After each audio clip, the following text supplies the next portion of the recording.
In this video, I'm going to show you how to back up Notewise. So there's actually two ways. The first one is if you want seamless automatic backups with instant syncing, real-time collabs, etc. You can go ahead and get their paid premium membership. And to do that, you want to go to the very top right on the home screen and tap on that number you have over there.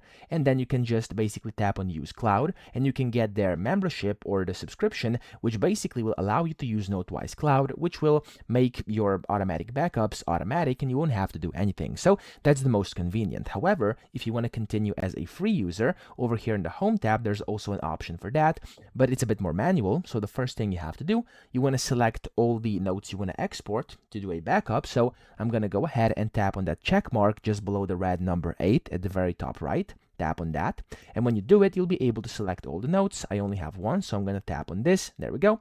And then at the bottom it says export, so tap on export and make sure you actually don't export as PDF, but you export as Notewise. When you do that, tap on export at the bottom right. You'll be able to export that onto your mobile device, and then you can go ahead and just store this inside, for example, like a cloud, for example, like a Google Drive, OneDrive, Dropbox, wherever you want to save it, and then you'll have your files there. Now, whenever you want to come back and actually upload the backup, you can just come back to the home screen and then tap on that plus button over here just above the new note, so this one.